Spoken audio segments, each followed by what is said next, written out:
کسی بھائی نے کہا کہ غیر مسلم کا عیب نکالنا کیسا ہے؟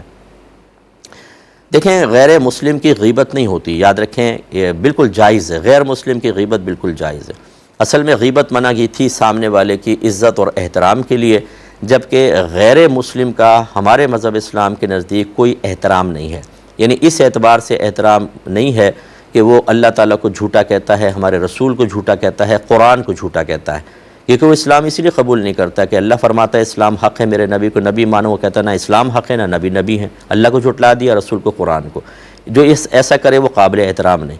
یعنی مینٹلی آپ اس کو قابل احترام نہ سمجھیں۔ یہ نہیں ہے کہ آپ اس کو ذلیل کریں، بے عزت کریں، میں یہ کہہ رہا ہوں تھپڑ ماریں، نو، یہ ہمارا مذہب نہیں کہتا۔ چنانچہ جب وہ قابل احترام نہیں تو اس کی غیبت بالکل جائز ہے، کہ یہ تو منع اس لیے تھی کہ سامنے والے کی عزت نفس مجروح ہوگی یا اس کا احترام کم ہوگا، جبکہ ان کا تو ہے ہی نہیں۔ تو آپ غیبت چغلی بھی کر سکتے ہیں، یعنی غیبت کر سکتے ہیں، پیٹھ پیچھے اس میں کوئی گناہ نہیں ہوتا۔ پھر عیب نکالنا، اگر آپ نے عیب بیان کیا وہی غیبت ہوتی ہے، صحیح ہے۔ لیکن ایک یہ صورتحال ہے کہ سامنے کوئی کافر بیٹھا ہے، جیسے آپ کالج میں پڑھ رہے ہیں، کچھ کافر کوئی دوست ہے یا کوئی